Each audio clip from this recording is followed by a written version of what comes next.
Muy buenos días, buenas tardes a todos y todas. Estamos en la última sesión del curso de desarrollo de habilidades de liderazgo en la gestión educativa con el doctor César Flores Compadre. Pues le agradecemos mucho, doctor, todo su trabajo, todo su empeño, todo el esfuerzo en este curso y pues le dejo con el grupo. Muchas gracias. Muchísimas gracias, doctora Sofía. El agradecido soy yo por su invitación a impartir este curso, que espero a los asistentes les haya sido de utilidad. Y vamos a cerrar con un tema muy interesante, que es el coaching y mentoring en el sector educativo. Adelante. Gracias. Voy a compartir mi pantalla y creo que ahí ya se está compartiendo.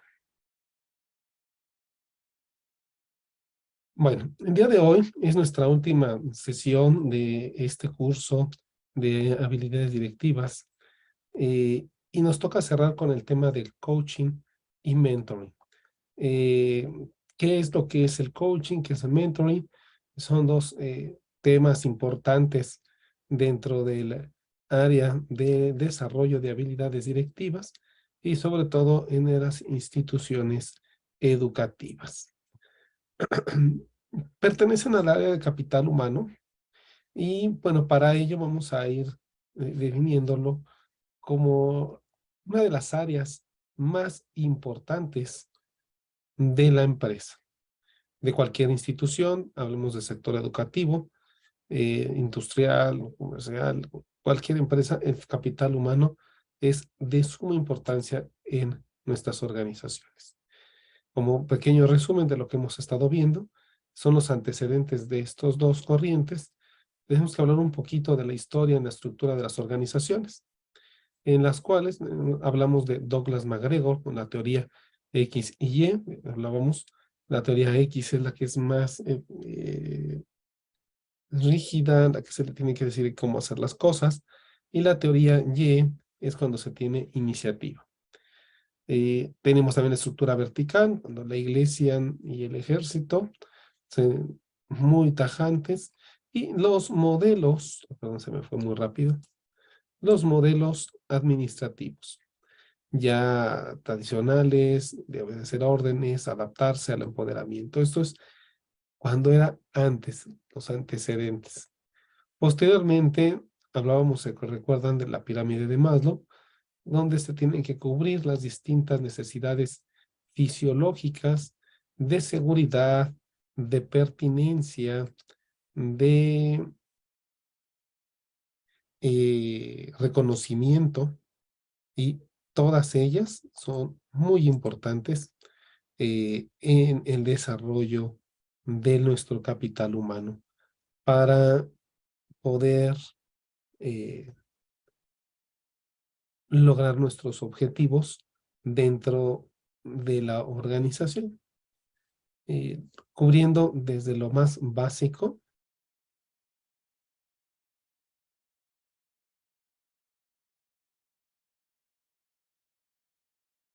pasando lo que es las necesidades de alimentación, cobijo, resguardo, eh, pasando por las de seguridad, de tenernos en un ambiente seguro, bajo un techo, de pertenencia, pertenecer, siguiente nivel, a un grupo social, de reconocimiento, que nos reconozcan ante la sociedad, y de autorrealización, que podamos nosotros también regresarle a la comunidad algo de lo que hemos desarrollado. Junto con Henry y Mintzberg, que hablan también de la capacitación sobre el adoctrinamiento, son parte de estas teorías que anteceden al coaching y al mentor. Y prácticamente vamos cerrando con lo que es la teoría Z o la escuela japonesa, que son corrientes previas a estas dos que vamos a ver más adelante a fondo. ¿Qué es la teoría Z? Que los individuos no desligan su condición de seres humanos a la de los empleados, y que la humanización de las condiciones de trabajo aumenta la productividad de la empresa y a la vez la autoestima de los empleados. Va más allá de la teoría Z, buscando la realización a largo plazo.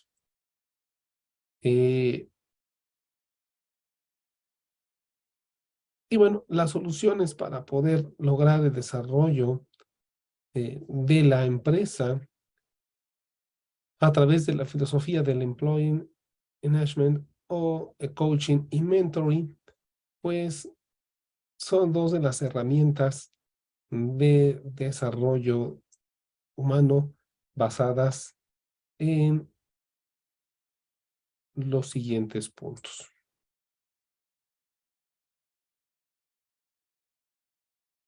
Cuando hablamos del modelo básico del desarrollo de las personas en el ámbito educativo, podemos empezar con, está basado en los procesos de aprendizaje, de aprender a aprender, en el que los participantes hacen algo más que acumular información. Llevan a cabo cambios en profundidad, transformaciones que afectan tanto sus costumbres emocionales y sus hábitos de pensamiento, como la capacidad de continuar creciendo. El coaching es acompañar a otro a reconocer la aventura de su propio héroe y apoyarlo en ella. Es ser parte de ese acompañamiento en el desarrollo del ser humano dentro de la institución, hablemos de educativa, empresarial, de servicios, pero ¿qué es este coaching? Vamos a hablar del término que se ha escuchado mucho durante los últimos años y que tiene un impacto importante en la productividad de las organizaciones. El esfuerzo de los recursos humanos dentro de una empresa representa un pilar sumamente importante para el crecimiento de estas. Por ello, implementar herramientas que contribuyan al óptimo desempeño de esta, pues es fundamental e indispensable. Iniciemos por definir el coaching empresarial como el conjunto de esfuerzos y técnicas que están enfocadas a trabajar con los colaboradores en una organización que pretende eficientar los recursos, la motivación y la satisfacción del personal humano. En términos generales, el coaching es la acción de construir, instruir, acompañar o entrenar de forma directa a las personas que son los autores responsables de la competitividad dentro de una organización. Pero, ¿para qué sirve este coaching? Implica una nueva y mejorada forma de aprendizaje y de gestión.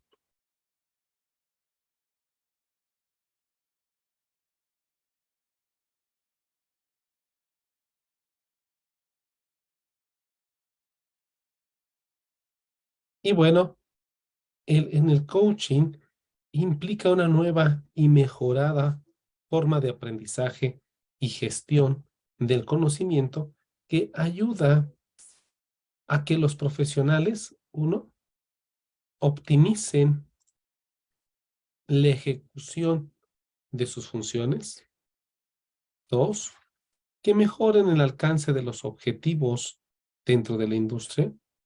Tres, personalicen sus destrezas, mejoren el rendimiento laboral y perfeccionen la comunicación interna. Si bien el coaching atiende de forma inmediata todo lo relacionado con el área de los recursos humanos, también existen asesores empresariales para ámbitos concretos que capacitan a los colaboradores a través de la transferencia de conocimientos para que lo apliquen de forma efectiva en sus áreas de trabajo. Parte de estos instrumentos dentro del coaching empresarial, tenemos dos tipos principales de coaching. El coaching personal, el coaching organizacional, el coaching ejecutivo de equipos, o entre otros. Todos estos tienen dos objetivos específicos, pues pretenden lograr que un colaborador sea mucho más eficaz en su lugar de trabajo y primero tienen que impulsar sus motivaciones personales. Tenemos que empezar con el coaching en personal para poder guiar de la mano en sus necesidades propias del colaborador y posteriormente el coaching organizacional o profesional o empresarial, que cumplan con las funciones que van con relación al tipo de asesoramiento que impartan, y aunque existe para diferentes ámbitos, según un tipo de patrón, podemos establecer los siguientes. Hacer una pequeña introducción dentro del contexto de los ámbitos a trabajar, qué vas a hacer, a qué te vas a dedicar. La selección de las personas. El coaching está enfocado en particular a altos mandos y ejecutivos que se seleccionan no tanto por lo que saben, sino por lo que son. Criterios de personalidad. El coaching toma en cuenta los criterios de personalidad poniendo en situación a los prospectos de participantes para observar aspectos como la capacidad de comunicación, las aptitudes frente a la presión o ante el riesgo, liderazgo y trabajar en equipo. Los objetivos individuales y profesionales en el coach establecen cuáles son los objetivos que se pretenden alcanzar y de manera que estos beneficiarán la labor de los colaboradores. No dice que se debe hacer, sino que ofrecer las pistas sobre las cuales el camino adecuado en cada caso vamos a desarrollar. Proporcionamos también un enfoque muy claro de lo que el capacitador explora, cuáles son las expectativas de cada uno de los colaboradores y las tomas de referencia para crear el camino que ayudará a los participantes a descubrir cuál es su enfoque individual o profesional que deba tomar. En la motivación es uno de los aspectos esenciales que da un coach. Es en la motivación, pues que ante todo busca que los colaboradores se fortalezcan como personas y a partir de ahí direccionen sus metas a un campo profesional. Para tener un aprendizaje continuo,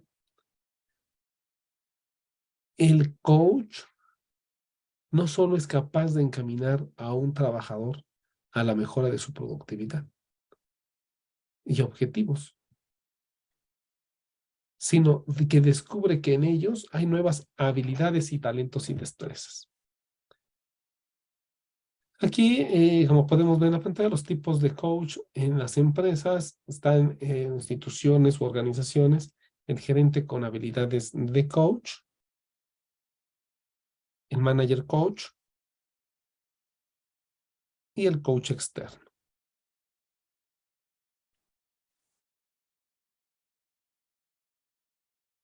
Es muy importante mencionar que para que el coach dentro de la empresa sea eficaz, debe de ser capaz de sembrar en los participantes un comportamiento que evolucione la manera constante de pensar en sí mismo y que fortalecerá la productividad de la compañía.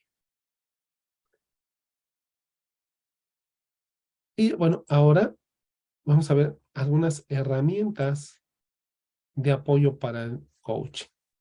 Está la inteligencia emocional y el PNL, que es la programación neurolingüística, que nos ayuda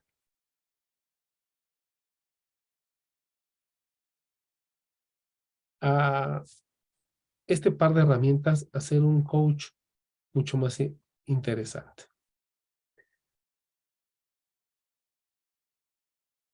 En la inteligencia emocional podemos definir algunas características y aspectos más importantes. Número uno, que la inteligencia emocional es uno de los conceptos clave para comprender el rumbo que ha tomado la psicología en las últimas décadas. Este concepto ayuda a conectar con otras personas, forjar relaciones empáticas, comunicar de manera efectiva, resolviendo conflictos y expresar nuestros sentimientos. Ahora bien, ¿qué tan importante es la gestión de la inteligencia emocional? Cuando hablamos de la inteligencia emocional, nos referimos a la habilidad de entender, usar y administrar nuestras propias emociones en formas que reduzcan el estrés, ayuden a comunicar efectivamente, empatizando con otras personas, superando desafíos y aminorando los conflictos. Y aquí, según Howard Gardner, expresa en sus escritos la teoría de las inteligencias múltiples, dividiendo el coeficiente intelectual en diferentes capacidades independientes pero interrelacionadas entre sí, que definen a una persona. De esta manera, separó la inteligencia en 12 tipos distintos para su análisis. Cada una de ellas representa una parte de nuestro coeficiente intelectual y son la inteligencia lingüística y verbal, por eso el PNL, lógico-matemática, visual, espacial, musical, corporal, kinestésica, intrapersonal, interpersonal, naturalista, emocional, existencial, creativa y colaborativa. Pero uno de los principales autores de la inteligencia emocional es el psicólogo Daniel Goleman, un bestseller que construyó el concepto de inteligencia emocional profundizando en este tipo de inteligencia planteando por Gardner, y esta no depende necesariamente de las emociones, sino también de un correcto pensamiento y desarrollo emocional. Esta se divide en diferentes tipos y categorías que pueden ser indispensables para conocer y tener éxito en nuestra vida profesional. Pero veamos más a fondo del significado. ¿Qué significa la inteligencia emocional? Se define como un conjunto de habilidades que una empresa adquiere por nacimiento o aprende durante su vida, donde destaca la empatía, la motivación de uno mismo, el autocontrol, el entusiasmo y el manejo de las emociones. Luego de esta teoría desarrollada por Gardner en la Universidad de Harvard sobre las inteligencias múltiples, el concepto también de inteligencia emocional fue utilizado por primera vez en el año 1990 por Peter Slowey y John Mayer, dos psicólogos norteamericanos, para luego ser trasladado a un libro homónimo escrito por Daniel Goleman. Son los principales autores de estas herramientas. Pero vamos a desglosar cada una de estas características de la inteligencia emocional dentro del coaching. Primero, prestar atención a tus emociones. Las personas que desarrollan este tipo de inteligencia analizan sus emociones y las escuchan, no solo se limitan a sentirlas, conocen sus sentimientos y no los reprimen. Estas personas son auténticas y sinceras, ya que expresan sus sentimientos de forma clara. Analizan los proyectos y sueños y no viven en un sueño constante, sino que saben razonar al saber lo que sienten y si alguna meta puede ser alcanzada o no. Tienen un balance constante en sus acciones sobre todo lo que tienes de su lado bueno y malo, y por lo que se dirigen a su atención a las cosas que pueden solucionar o que pueden ser de utilidad para ellos mismos. No toma nada personal cuando una persona los altera o algo en su entorno no sale como lo tenían planeado. Analizan qué pudieron haber hecho mal y qué cosas mejorar a futuro. No se concentran en algo que no pueden controlar. Sus principales autocríticos con sus acciones, las emociones no los controlan, ellos controlan lo que deciden hacer con ciertas emociones y reconocen cuando algo se les fue ya de las manos. Se fijan en las emociones de las demás personas Intentan ser siempre empáticos con sus semejantes para saber cómo expresar sus emociones y así relacionan mejor con los demás. Y ya para terminar, los últimos 2 puntos, como siempre hay gente nueva, pero que se rodean de todos aquellos con los que tienen una conexión a través de personas, conocen diferentes puntos de vista y comparten más con ellos que son compatibles con la suya. No pierden tiempo en relaciones tóxicas, ahorrándose así una incomodidad necesaria. Se motivan a sí mismos constantemente. Estas personas se emocionan cuando sucede algo que les gusta o realiza una acción determinada. No se enfrascan en porque ya no les motivan cosas antiguas, sino que buscan siempre renovar su emoción con nuevas experiencias y nuevas motivaciones. Y finalizamos la parte de inteligencia emocional.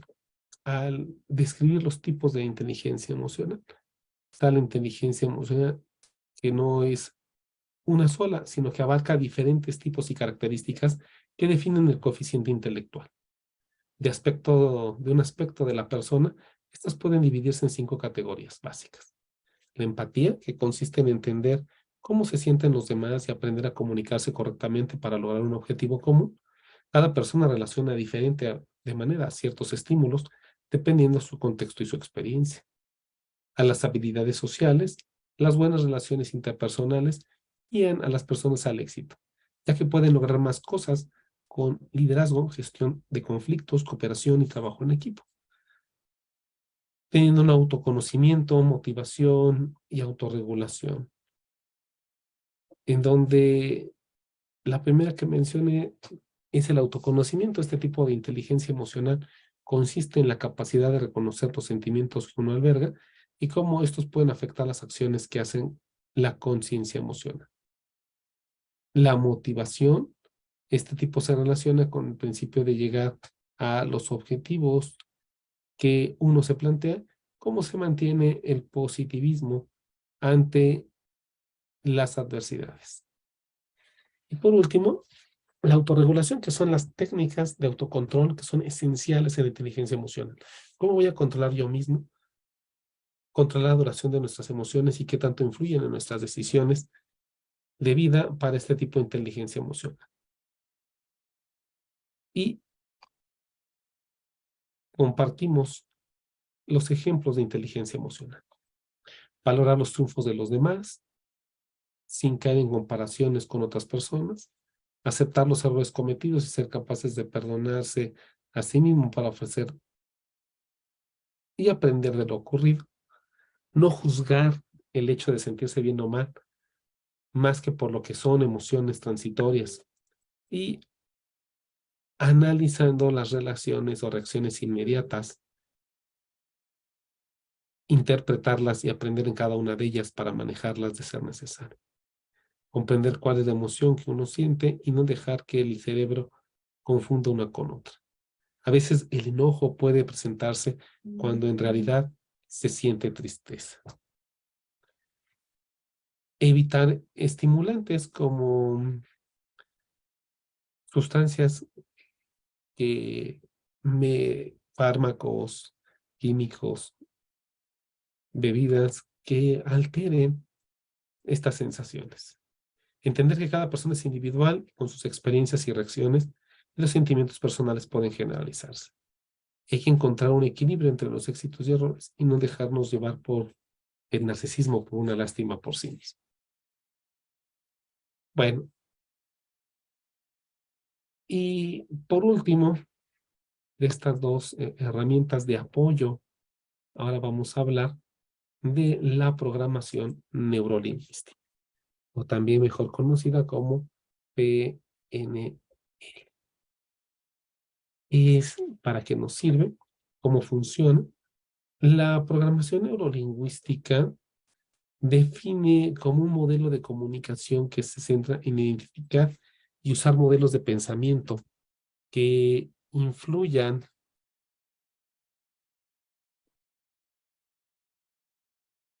sobre el comportamiento de una persona, como mejorar su calidad y efectividad de vida.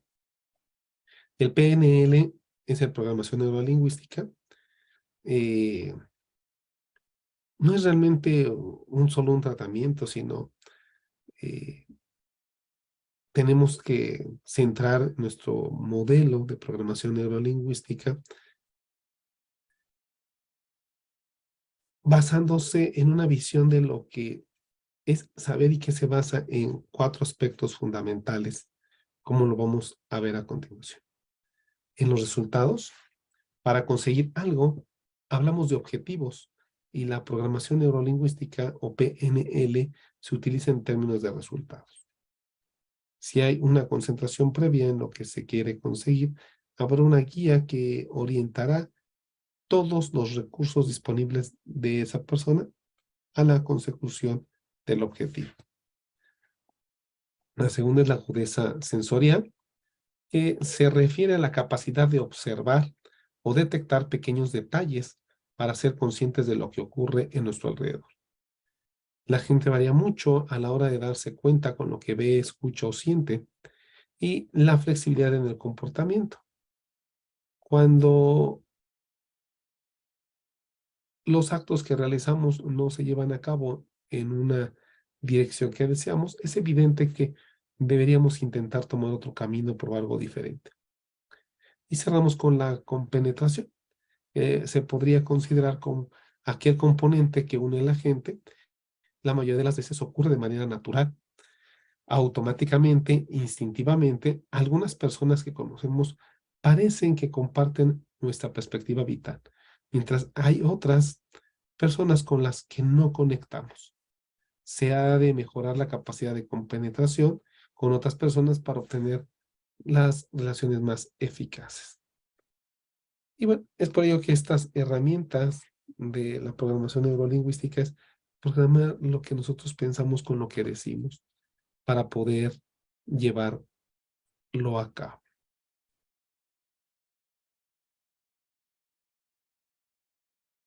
Ahora vamos a compartirles. Vamos a hacer aquí una pequeña pausa.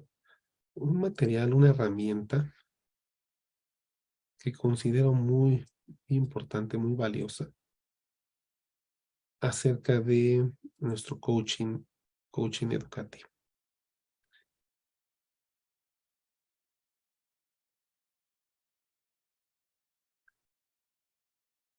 ¿Qué es y para qué nos sirve?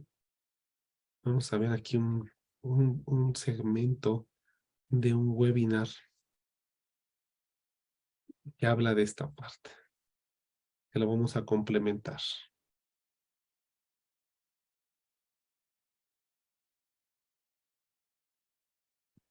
Vamos a ver unos instantes, unas fracciones de minutos, porque dura un poquito largo. Yo ya lo tengo adelantado para ver la parte importante y lo vamos a adelantar y a cortar para ver las partes importantes de este webinar. Esta nueva profesión está pagando en dólares solamente para escribir textos simples. No necesita de facultad ni de hablar.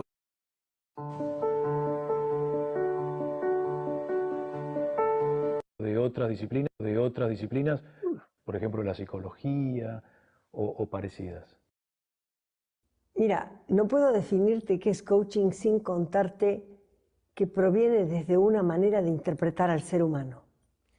Y es que el ser humano no es un ser fijo. El ser humano puede cambiar. Y como decía Heidegger, lo puede hacer en base al tiempo que le toca vivir, como nos tocó ahora, o las circunstancias. Piensa en la pandemia. Y cómo nos hemos adaptado y cómo hemos sido capaces de cambiar. Pero si podemos bailar al son de una música que nos pone de afuera, ¿qué pasaría si además pudiéramos cambiar para lograr lo que soñamos?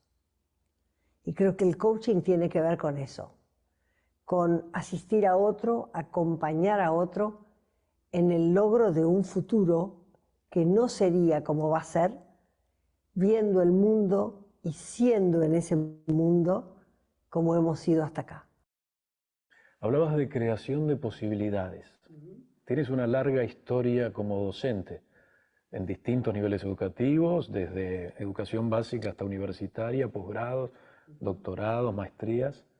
¿Cómo se vincula tu historia en la educación con el coaching y la creación de posibilidades? Cuéntanos tu historia como docente. Bueno, yo fui maestra gracias a una gran maestra que tuve. Me imagino que todos hemos tenido algún maestro que nos inspiró en la vida. Y al decirte nos inspiró, nos abrió una posibilidad. Yo tuve una gran profesora de literatura, que fue la que me dijo, qué bueno sería que escribieras. Y también me dijo, serías una gran maestra. Y me abrió un mundo. Entonces estudié el magisterio y me llamaron del mismo colegio en el que estudié, el Euskal Etxea, un colegio privado de la Argentina, de una congregación religiosa, y he sido maestra de segundo grado. Tenía el segundo grado con los niños de menor capacidad intelectual. Y para mí ya ahí fue creer que los niños podían. No sabía del coaching, no existía para mí, pero ya a partir de ahí empecé a mirar desde un lugar diferente al otro, no desde lo que dicen que no se puede, sino qué tal si abrimos el espacio para que el otro declare que se pueda. Y después de eso, bueno, fui docente universitaria muchísimos años. Hice algunas locuras de aquella época, como, por ejemplo, darme cuenta que estudiar de un libro y creer que todo lo que dice el libro es verdad, nadie es dueño de la verdad. Empecé a entender la hermenéutica bastante más temprano que tomar contacto con lo que era la hermenéutica. Y entonces cambiaba los exámenes, a que los exámenes se pudieran hacer con los libros. Y me di cuenta que lo importante eran las preguntas. Que las preguntas eran las que te llevaban a ti a mostrarte. Y a mostrarte en la relación con el mundo. Y que cuanto más poderosa esa relación con el mundo, cuanto más amplia esa relación con el mundo, más mundo ves y por más mundo vas. Hablabas de que ofrecías a los alumnos trabajar con libro abierto. Sí. En esa época no se acostumbraba. Supongo que introdujiste varias innovaciones a la hora de dar clases. ¿Qué pasaba con tu entorno? ¿Qué pasaban con los directivos de las instituciones en las que estaban? ¿Sorprendía eso? Creían que era una locura y me lo dejaban hacer riéndose. Y yo creo que eso sucede siempre que aparece un cambio cultural. Al principio la gente se asombra, luego se ríe, después resiste, pero termina aceptando, siempre y cuando no trates de ser el único que hace el cambio, sino que lleves a otros al mismo lugar en el que tú estás, cada vez más, para que empiecen a llamar a los que están adentro desde ese lugar de posibilidad, diciendo, hey, sí se puede, miren el cambio, miren lo que pasa. Yo no sé por qué algunos tienen en algún momento ese llamado a la incertidumbre, a correr el riesgo, a inventar lo nuevo. Y otros tienen la necesidad de quedarse encerrados en lo que ya saben, diciendo, no se puede. Y a mí me gustaría empezar por cambiar esa pregunta y decir, no se puede o no sabes cómo. A propósito, no sabes cómo. Has dado clases en distintos países del mundo, has creado instituciones educativas en Argentina, en México, donde resides ahora. Los colegios, en los países que conoces, que has estado, ¿son lugares abiertos a la posibilidad, al cambio, a la transformación? No, desgraciadamente no. Yo creo que hoy lo que llamamos educación está en crisis. Que hoy tenemos que empezar por las preguntas más básicas, que no es cuál es el método que vamos a usar para educar, que no es si la virtualidad o la presencialidad. Yo creo que aquí nos tenemos que preguntar ¿para qué educamos? ¿Qué queremos lograr con ese clientelito, con ese niño? ¿Cómo lo imaginamos después de un proceso a través de nosotros? Y empezar a hacernos cargo de si nosotros estamos preparando gente para un mundo en el que evidentemente la capacidad de aprender de manera constante y de soltar lo que ya sabes es lo cotidiano. Nos tenemos que hacer cargo de que no hemos sabido crear ciudadanos para el mundo. Gente que conviva, gente que respete al otro. Y creo que por último tenemos que empezar a criar gente y educar gente para que sea feliz, para que se sienta bien, para que disfrute de la vida. Bajarle a las culpas, a los pecados, a las insuficiencias y empezar a trabajar fortaleciendo lo que hay, lo que aparece y las fortalezas. Hablabas de desaprender. ¿Qué hemos aprendido durante la pandemia? ¿O qué debimos haber aprendido? Yo creo que la pandemia, si la podemos mirar en serio, nos trajo, por lo menos voy a hablar de mí, 2 espacios totalmente nuevos en mi vida. El primero, te diría, me cambió la relación con lo que me importa en la vida, que no tiene que ver con mis compromisos, los conozco. Sé lo que tengo que trabajar, sé lo que tengo que producir, sé con quiénes vivo, entonces lo conozco. Pero ¿qué me importa? Esto me trajo a la luz la importancia de estar viva, la gratitud por estar viva. Me trajo la importancia de haber llorado a los que perdimos. Tuve la suerte de no perder a nadie cerca, pero no puedo dejar de reconocer que hay tanta gente en el mundo que llora amores de los que no se pudo ni despedir, que sintió la impotencia, que sintió el no haberles dicho a tiempo cuánto lo querían. Y creo que nadie se está haciendo cargo de esos dolores en el mundo. En México, no sé las cifras de acá, hay 5.000 niños más en orfanatos porque perdieron a sus padres en la pandemia. ¿Quién se hace cargo de esos dolores? ¿Cómo se crece con un agujero? ¿Cómo ayudas a que llene ese agujero de amor con más amor? Entonces, yo te diría que lo primero que me apareció es la gratitud a la vida, pero también me mostró otras cosas. Me mostró el valor de los afectos más cercanos de una manera cruel y presente, porque me pasé 3 meses sin ver a mis hijos y a mis nietos. Me mostró lo que valían mis amigos. Me mostró algunos placeres, que además de trabajar, por ejemplo, era el placer de los artes efímeros, la cocina, el producir, el mirar las flores, la relación con los pájaros. Entonces creo que todos, si lo pensamos, la pandemia nos creó un nuevo orden y ojalá seamos responsables del nuevo orden que hemos visto. Entre esos órdenes me quedó muy claro que vivo en interrelación con el mundo. La pandemia me mostró que no alcanza con que yo me cuide. Es importante que a ti no te pase nada. No es importante que se vacune este país. Es importante que vacunemos a todos, porque esa es la manera de salir todos. Porque si no va a pasar lo que está pasando hoy con la Omicron, ¿no? Que si miras, por no mirar en el todos, África, que viene más rezagada en la vacunación, es la que sigue produciendo más variantes. Entonces, ¿cómo no darnos cuenta de la interconexión? ¿Cómo no empezar a salir de nuestras defensas de soledades individuales para entender la comunidad y entender que ya el mundo es mucho más pequeño de lo que creíamos? Hablabas de los agujeros que dejó la pandemia, de los agujeros emocionales.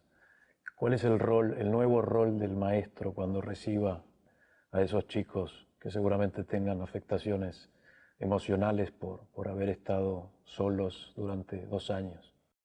Mira, yo creo que los maestros, por una presión cultural, cada vez más han sentido que tenían que brindar conocimientos.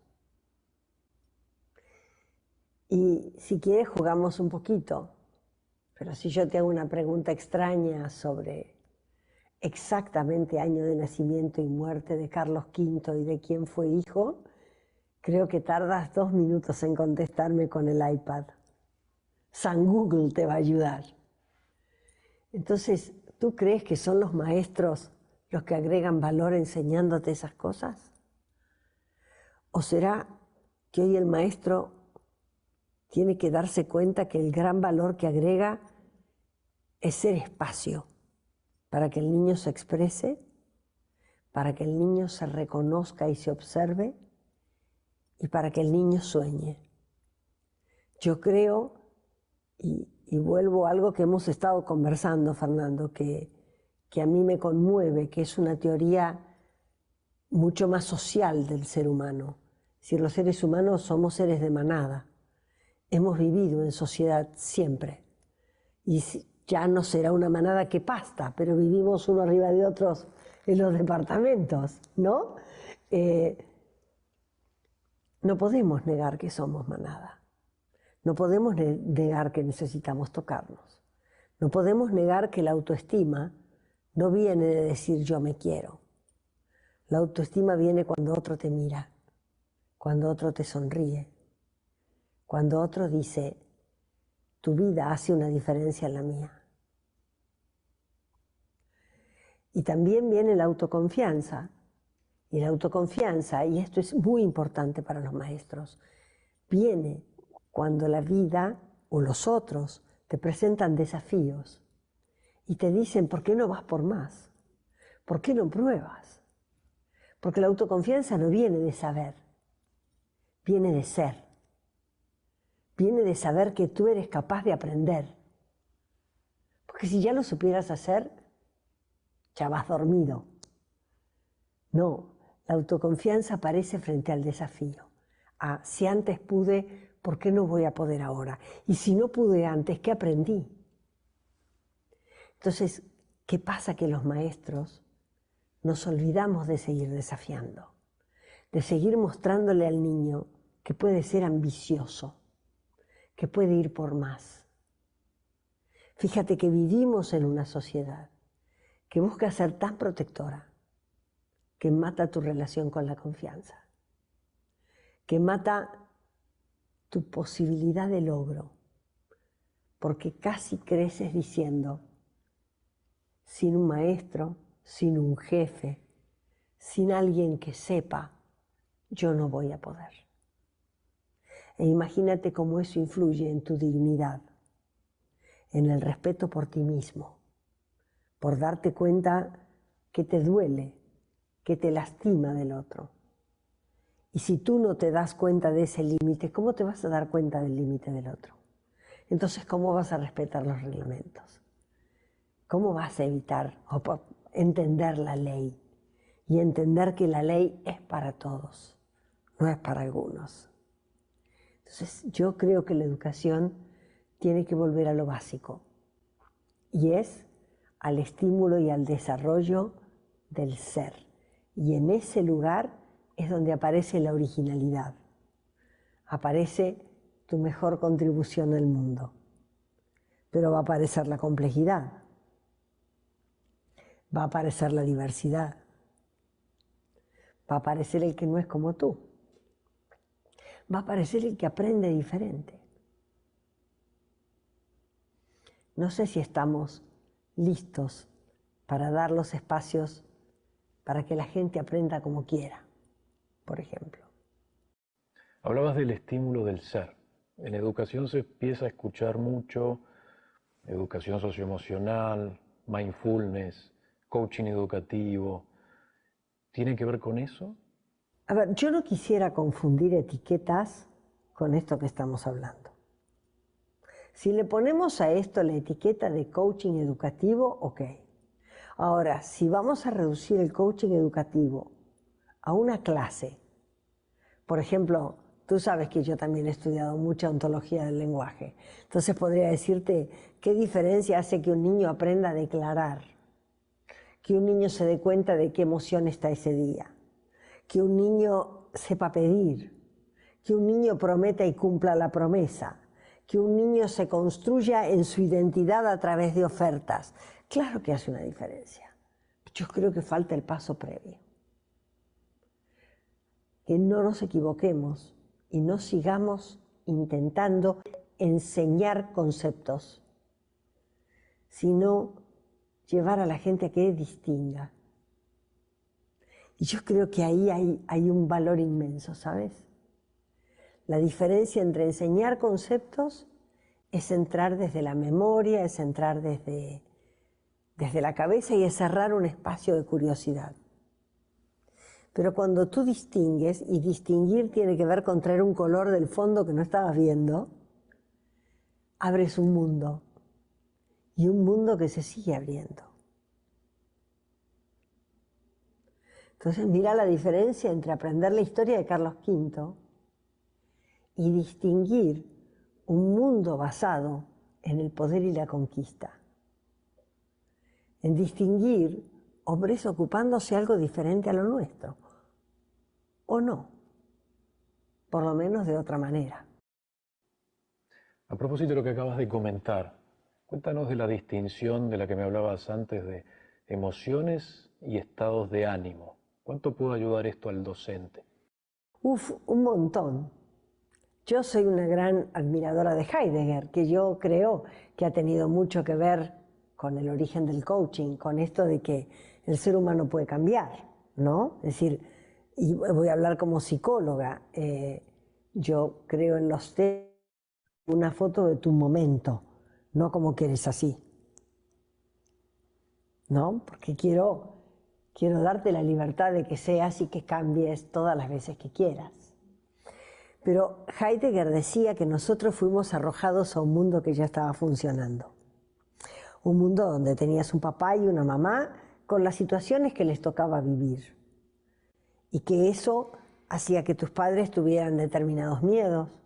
Voy a hablar de los míos. El miedo a la pobreza, el miedo a no ser suficientes, ¿no? Y junto a eso, por ejemplo, enojos. Mi padre podía tener un cierto enojo, un cierto desprecio más hacia la figura femenina que hacia la del hombre, al que respetaba más. Mi madre era al revés, respetaba la figura femenina más que la masculina. Entonces, tú caes en un mundo en el que, por supuesto que terminas aprendiendo esas maneras de mirar.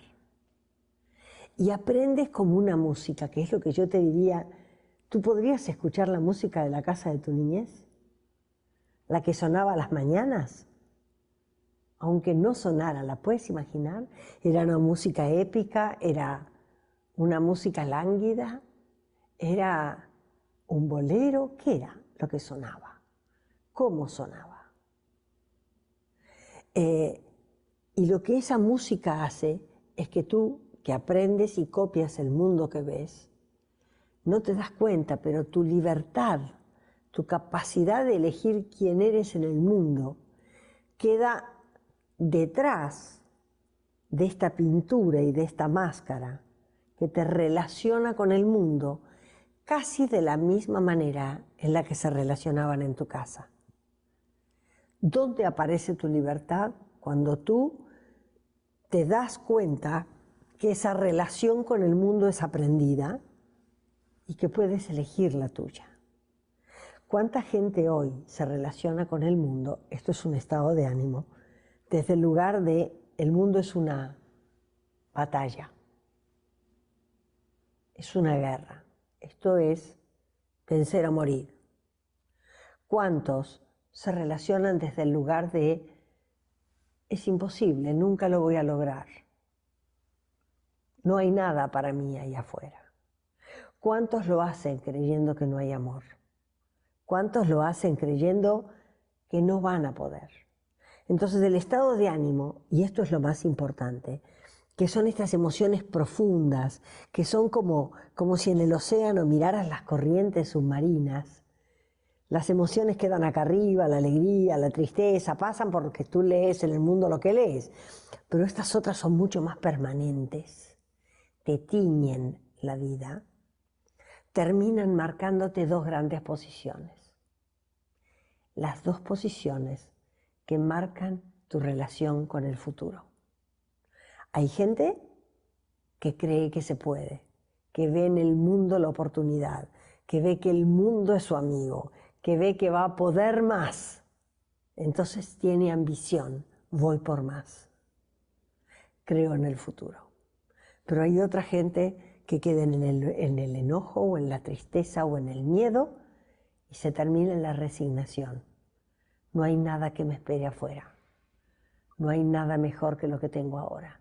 Por lo cual vivo en el enojo o en la desesperanza. Fíjate cómo eso en un aula se escucha, porque los niños traen su propia música. ¿Y qué música crea el maestro?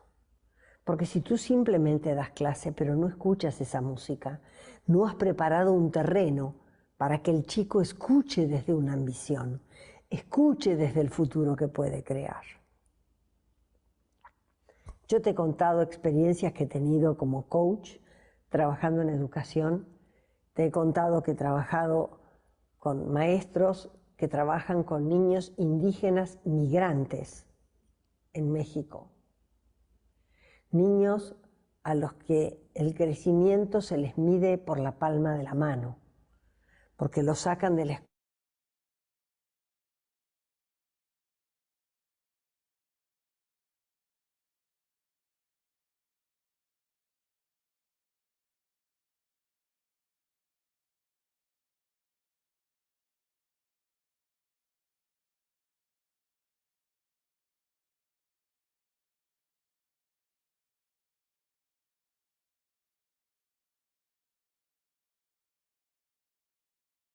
Al país. Les pregunte qué te importa, con qué soñarías si cualquier cosa fuera posible para ti y cómo harías para tenerlo. Y no te digo que 100 te vayan a responder, uno que responda. Le diste vuelta a la vida. Muchas gracias, Elena. Estoy seguro que quienes nos están viendo se quedaron con ganas de más. Así que estoy tentado en pedirte hacer una segunda entrevista. Hoy encantada. ¿Te parece? Sí. Muchas gracias. Ha sido Un un placer. gusto tenerte en Escuelas que Inspiran. Un placer. Qué interesante, ¿verdad? Entrevista hicieron a esta coach, Elena Espinal, de la importancia del coaching educativo, sobre todo ahora en época de pospandemia. Es por eso que se los quise compartir, creo que muy valiosa esta aportación complementaria para concluir nuestro tema del coaching.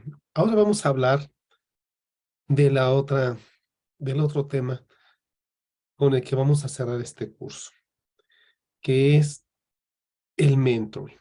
¿Pero qué es el mentoring? En grandes rasgos, el mentoring es una relación profesional que puede darse entre un miembro de un equipo de trabajo experimentado a uno que es un novato, en el cual comenzarán a dar roles de maestro y de aprendiz, o mentor o mentorizar. El mentoring es una metodología que tiene como propósito desarrollar el conocimiento de las personas a través de la experiencia. Este proceso no está a cargo de un gerente o jefe porque no es evaluativo. El mentor estimula, desafía y guía al empleado a potenciar sus capacidades para lograr los objetivos que se plantean. Vamos a ver epistemológicamente la historia de este tema que abarca desde el siglo XVII en el Marqués de Felenón acerca del Telemaco como parte de la historia y oficios, que veía en la empresa una relación de individuo a individuo para el desarrollo personal como profesional y ser humano, dirigido también al desarrollo de la empresa. Pero, ¿cuáles son los beneficios que nos da el mentoring? El mentoring es provechoso para todos. Al recibir apoyo profesional, el mentorado puede desempeñar sus funciones con mayor confianza y seguridad, además de acotar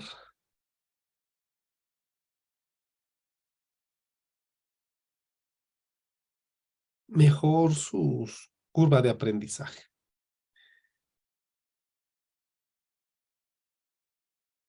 El mentorado puede desempeñar sus funciones con mayor confianza y seguridad, además de lo cual va a mejorar su productividad y brindará más oportunidades de seguir creciendo dentro de la organización.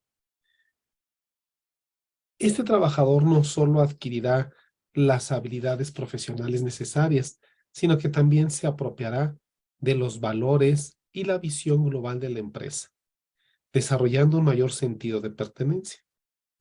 El mentor también se beneficia de la enseñanza, puesto que puede seguir desarrollando sus habilidades personales y mejorar su liderazgo. El mentoring representa además un reconocimiento profesional que suele influir positivamente en su motivación y desempeño.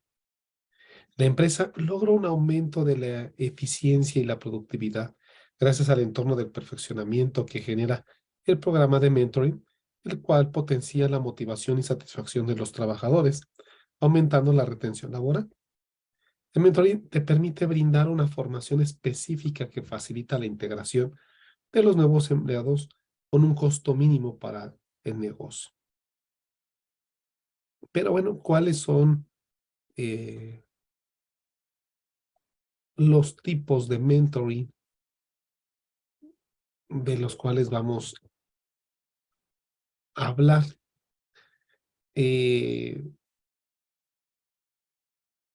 Está la mentoría uno a uno, donde en este modelo tradicional de mentoring influye un empleado con una relación con un mentor para mejorar su desarrollo. Cabe de resaltar que el mentor tiene más experiencia en un área que el aprendiz y actúa como un asesor o guía, donde el lenguaje, cuerpo y emoción van de la mano en este mentoraje. Está la mentoría también de entre pares. La tutoría entre pares implica que colegas de edad y nivel de experiencia similares se asesoren entre sí. También pueden turnarse para ser mentores o aprendices. Esta mentoría crea un sistema de apoyo para aprender juntos. La mentoría de grupo habla de un mentor que está a cargo de diversos apéndices y este proceso se realiza para tener un impacto en poco tiempo y también ayuda a mejorar las habilidades de trabajo en equipo. Está también la mentoría inversa, que se da cuando una persona más joven asesora a una persona más grande. En las mentorías uno a uno se puede utilizar este método, ya que hay mucho que podemos aprender unos de otros, sin importar la edad. Está la mentoría de equipo, que involucra varios aprendices.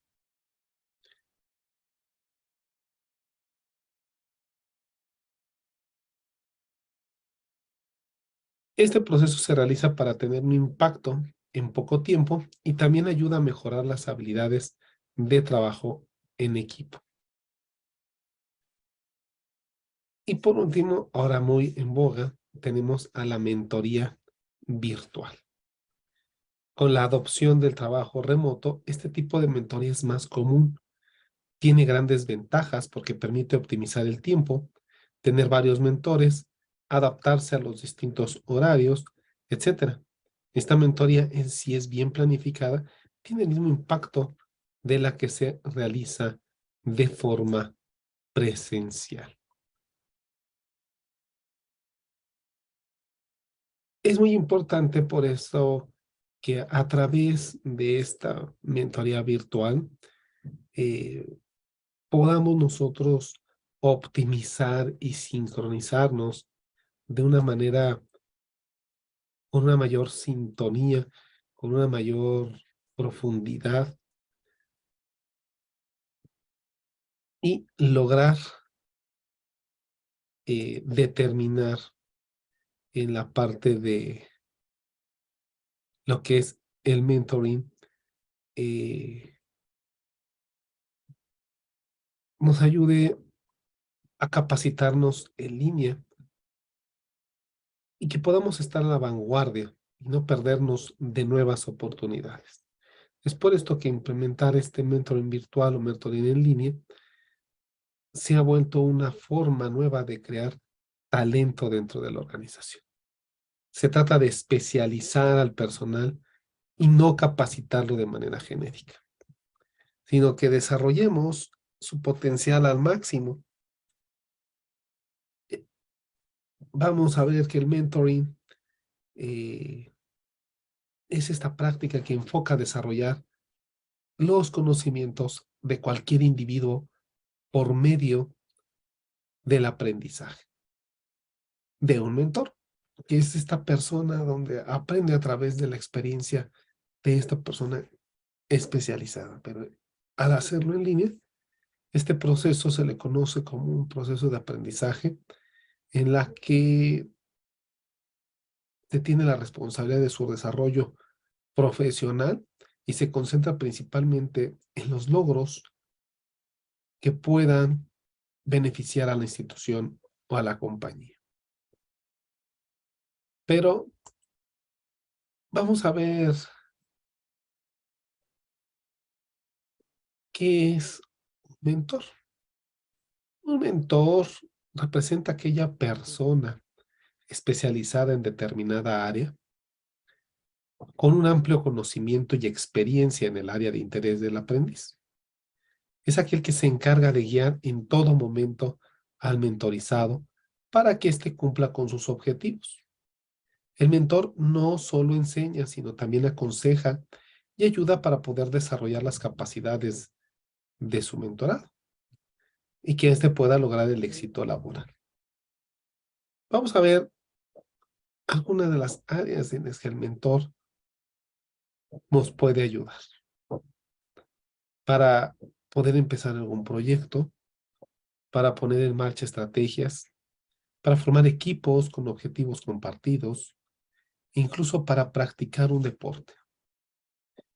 Para elegir a un buen mentor es importante que éste inspire confianza y compromiso. En esta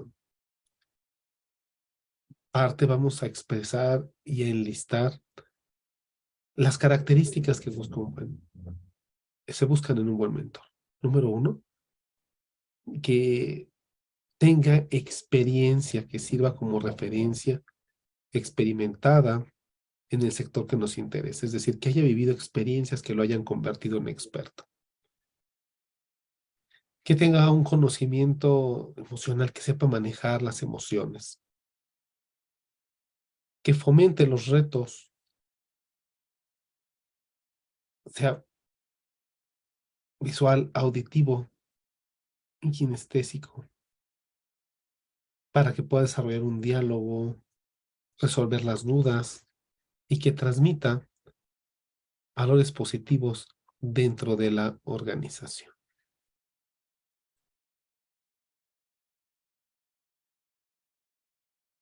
Pero, bueno, queríamos hacer un ejercicio para los equipos que estudiamos presenciales, pero bueno, vamos a ampliar esta parte del mentoring diciéndole, ¿para qué sirve el mentoring? El mentoring es importante para poder captar nuestro talento y desarrollarlo abonando a diferentes áreas como la intelectual, la emocional, social.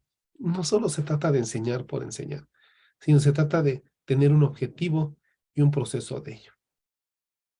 Basado en 3 dimensiones en las que vamos a mencionar a profundidad. Una, la intelectual, que incrementa los conocimientos a partir de la experiencia del mentor.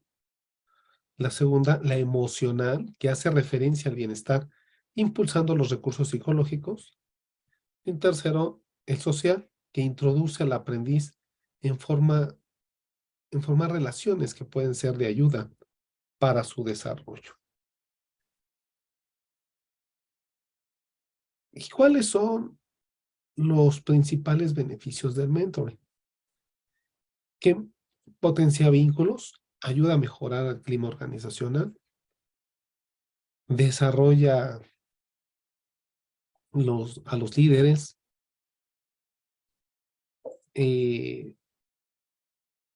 hace que se puedan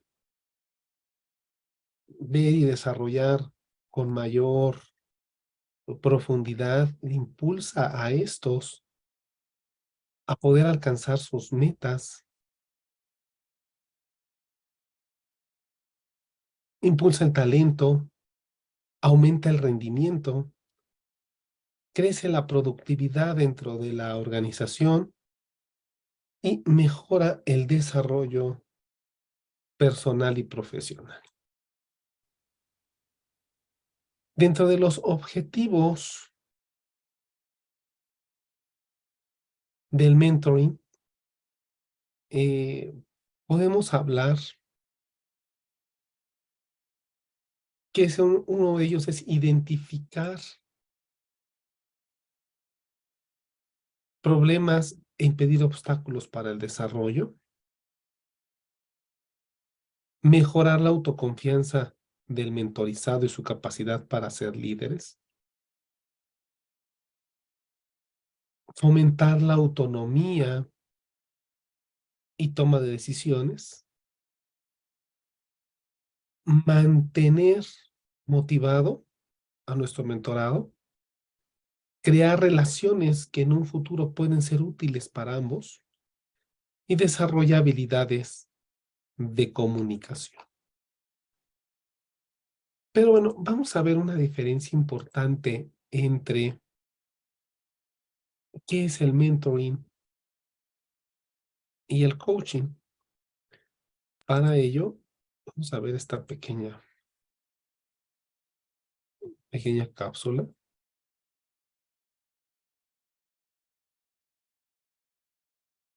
Que voy a mostrarles a continuación.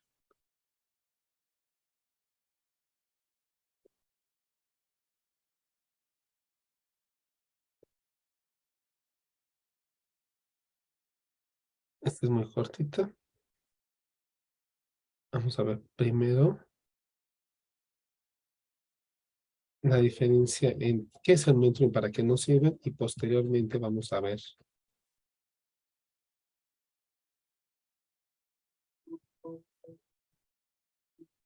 estas diferencias. El acompañamiento. Es un pequeño resumen también enfocado al ámbito educativo y académico. Dura 2 minutitos, este es muy cortito.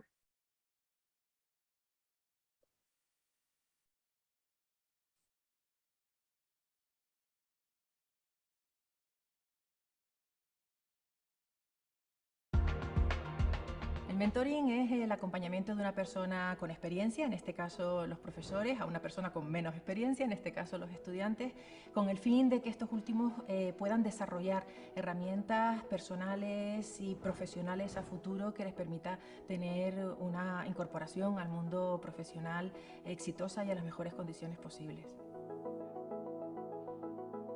Al inicio de incorporarse a la universidad, el cómo adaptarse a esa vida universitaria, en su itinerario curricular, en cómo elegir optativas o menciones, las prácticas profesionales o cómo recibir talleres y cursos que le permitan desarrollar competencias transversales que les haga personas más preparadas para ese mundo profesional al que se van a enfrentar. Hay un tipo de mentoría muy intrínseca a la propia labor del profesor, por cómo enfocamos nuestro modelo orientado al estudiante, pero es cierto que además de esta relación cercana y directa que tienen los profesores con los estudiantes, existe una figura de asesor académico que que puede responder con más especificidad a las necesidades de los estudiantes. Existen herramientas que permiten hacer un seguimiento bastante exhaustivo de la actividad del estudiante en el propio campus virtual. La herramienta se presenta en forma de un panel de control con datos, evoluciones, gráficas. Nos indican si el estudiante está accediendo, si el estudiante está obteniendo resultados positivos y en caso contrario de esa desviación de esos estándares que entendemos que son los más óptimos, podemos intervenir para que eso se revierta. Hay algunas competencias que son bastante demandadas por los estudiantes relacionadas con las habilidades comunicativas, relacionadas con la planificación y la gestión de su tiempo de estudio u otros aspectos que notan un salto entre el nivel de bachillerato y la universidad y ahí podemos reforzar con complementos formativos que son de gran utilidad para ellos. Y bueno, esta es la parte de qué es el mentoring educativo. Vamos a ver la diferencia entre el mentoring educativo y el coaching educativo. Y prácticamente con esto cerramos.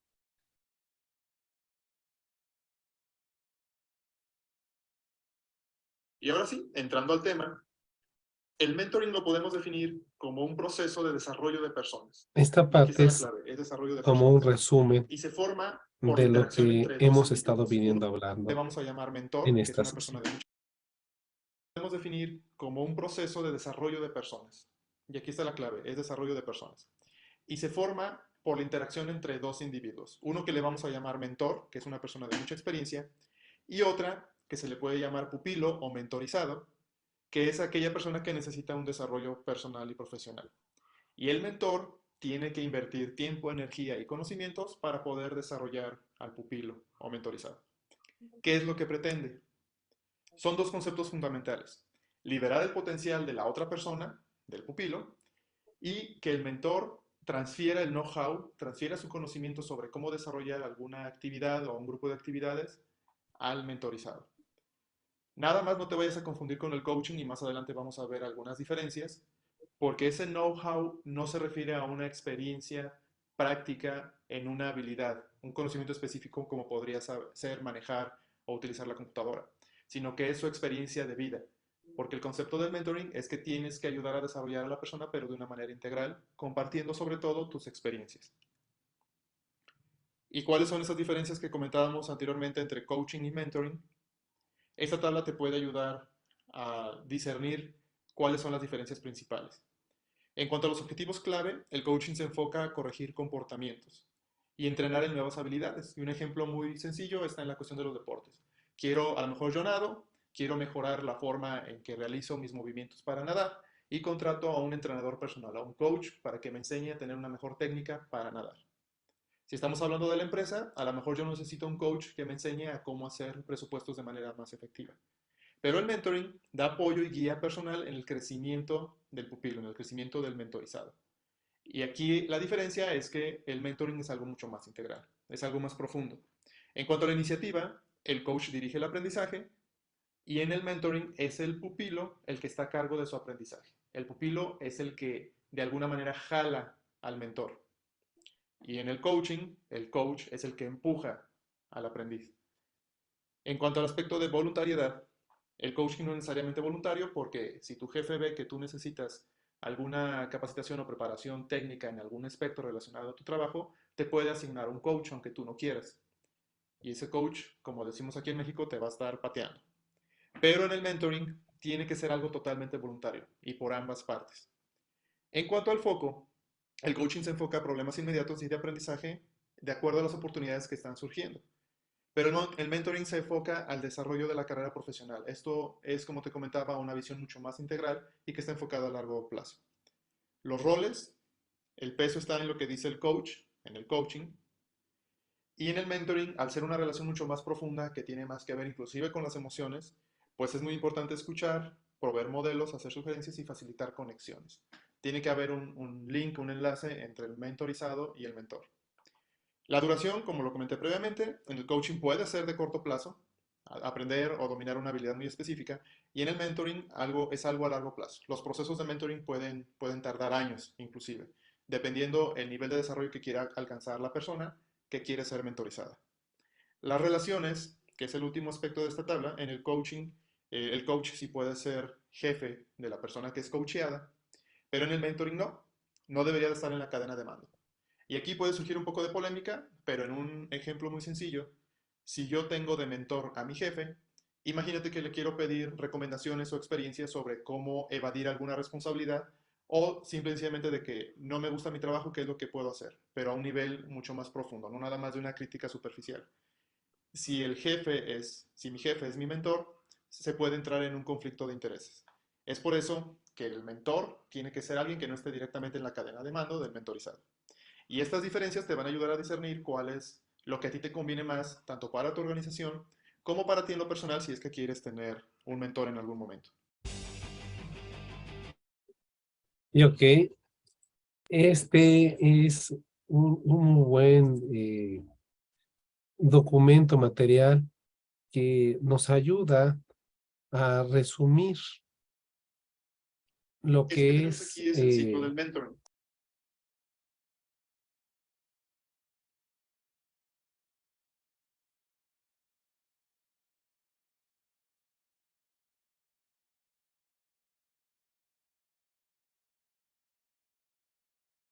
lo que es la diferencia entre el mentoring y el coaching.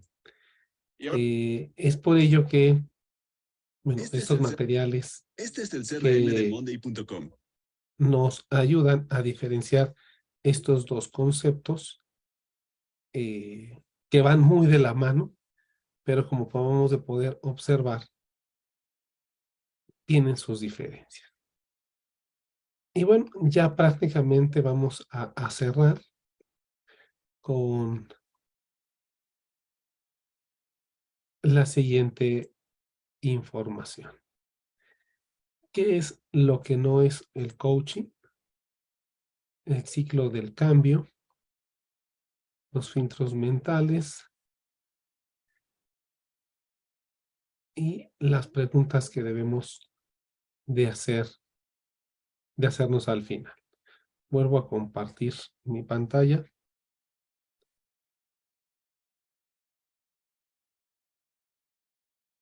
Bueno, ¿qué es lo que no es un coach o mentoring? No es la formación, no es una consultoría, no es terapia,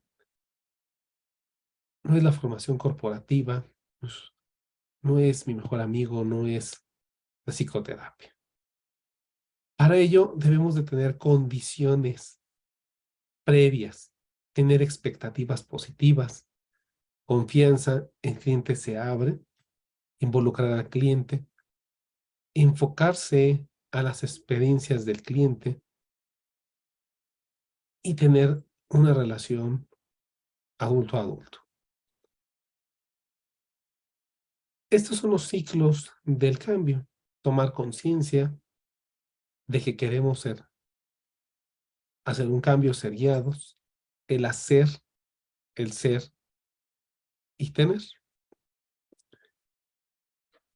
Y bueno, tenemos que tener en cuenta que hay filtros mentales, condicionamientos previos que nos van a ayudar o a tener obstáculos, como las creencias limitantes y el contexto en el cual queremos ser coachados y preparados. Tenemos que tratar de vencer estos obstáculos, estas barreras. Tenemos que está el modelo de conversación donde tenemos que hacer el report, la escucha, la pregunta y el feedback, ¿no? Y debemos de escuchar, qué debemos de preguntar y cómo debemos de retroalimentarnos.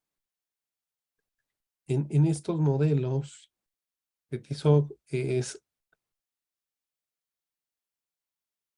parte fundamental de ya estos temas de las habilidades directivas, el saber escuchar, saber hacer las preguntas adecuadas y una retroalimentación pronta y expedita.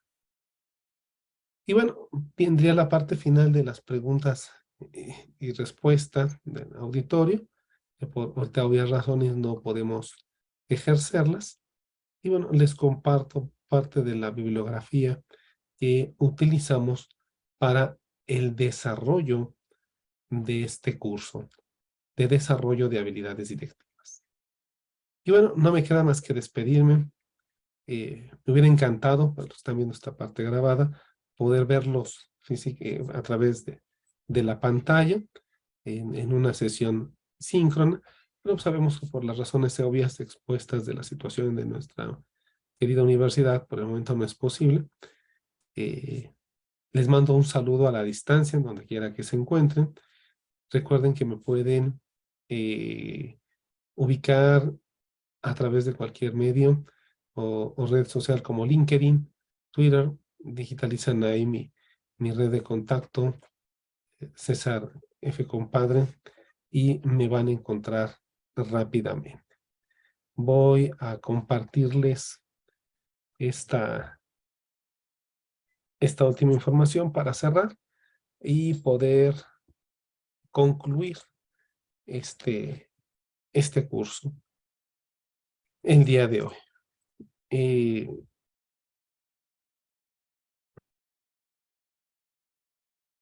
Permítame un segundo.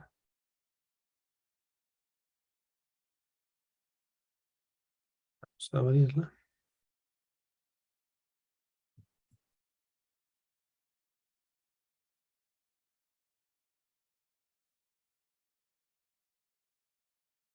De compartir esta y nos vamos a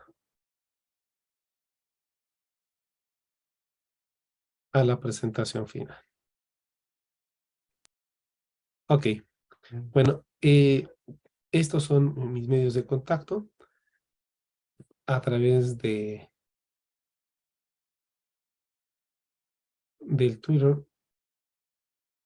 de Facebook, LinkedIn o de mi página personal gafier.com.mx/Dr. César F. Compadre. Es por el medio en el cual me pueden localizar.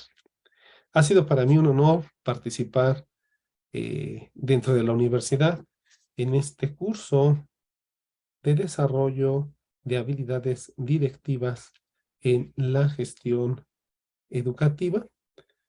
Agradezco mucho a las autoridades la invitación de la Universidad Autónoma Metropolitana, Campus Unidad Coajimalpa, a impartir este curso de desarrollo de habilidades y liderazgo en la gestión educativa. Como pueden ver en la pantalla, bueno, mi nombre es el Dr. César F. Compadre. Son mis medios de comunicación en los cuales pueden contactarme. Por hoy ha sido todo. Les agradezco mucho y les mando un fuerte abrazo a la distancia. Cuídense mucho.